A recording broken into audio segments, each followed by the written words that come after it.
government lawyer? So here's the simple answer is that when I needed to discover what had happened, whether the rules were broken, I went first, of course, or I asked first the senior advisor who was there, and that was Jack Doyle. The following week, you can see that Jack Doyle says that he confirms that he says in a WhatsApp to me, you can say, I've been assured that there was no party and no rules were broken. So he says that again to me.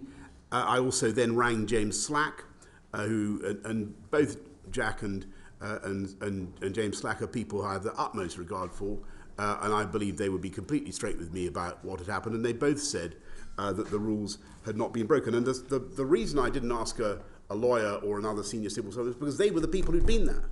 Yes. And they were the direct, they could give a view about the legality of that event that I didn't think a non-eyewitness would be able to do. Okay. Well, when you decided to rely on the assurances that you've referred to in the House, why did you not then discuss the assurance with the Cabinet Secretary Simon Case, or your Principal Private Secretary Martin Reynolds, or a government lawyer, at the point at which you'd been given the assurance by the individuals that you've questioned? Why didn't you double check it with a government lawyer?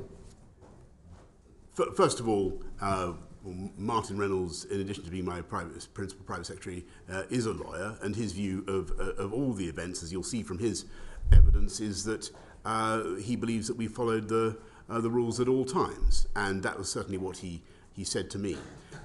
You'll see evidence, Mr. Costa, from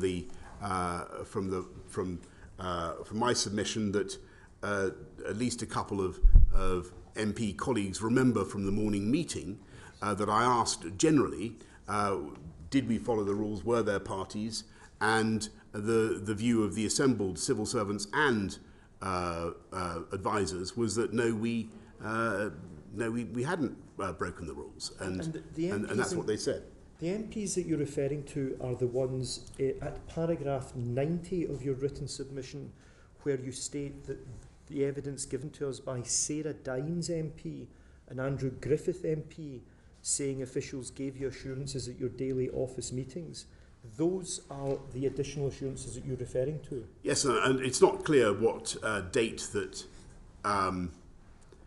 Sarah and Andrew remember, but they certainly remember me receiving those assurances. And don't forget, if I could just make an important point, from the 7th from the 7th of December onwards, the inquiry is underway. So you ask why I didn't ask Simon Case. I did ask Simon Case. I asked Simon Case to conduct an inquiry. Well, I'm very grateful that you recall Sarah Dines MP and Andrew Griffith MP giving you the assurances, but you were present at those meetings where those two MPs said that assurances had been given. So if I just may ask the question, and you can correct me if I've misunderstood the point, who were the officials who gave these assurances in this meetings that you've referred to at paragraph 90 in your written submissions? Well, I can't name these officials. Name me one. I don't know if I can. I think that. Why not? I think that most of them have indicated they don't want themselves to be you can't remember their names, or because named. you don't want to breach their anonymity. Mr. Johnson, could you just pause and answer my question?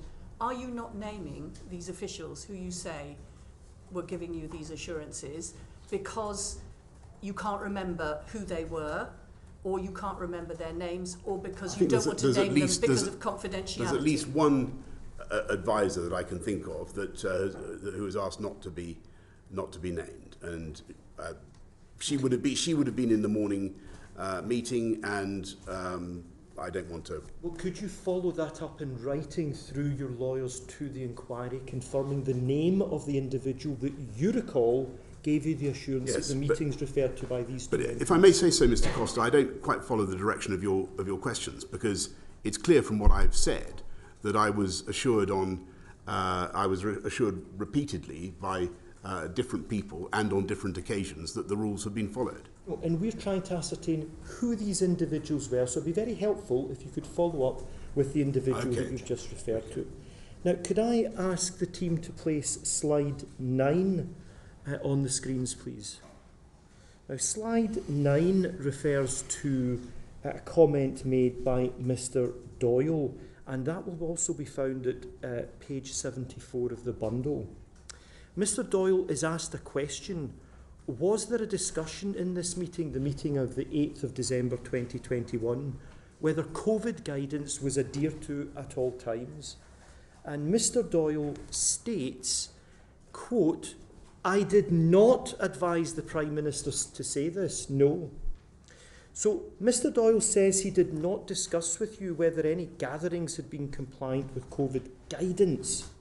Is it correct that you received no assurances that the gathering of 18th December 2020 or any other gatherings were compliant with COVID guidance? Yes, as opposed to the rules? It's correct to say that I did not, as far as I can remember. I didn't receive direct assurances about the December the 18th event, about the guidance. But until Martin Reynolds made his point to me on the morning of the 8th, nobody had said to me anything adverse about our following of the guidance. And it was my impression, from what we were doing, from my lived experience in number 10, that we were. I'd like to ascertain about assurances I that you've been understand. given. So I'm giving you the me. answer. So let me carry on, if I may, Mr. Johnson.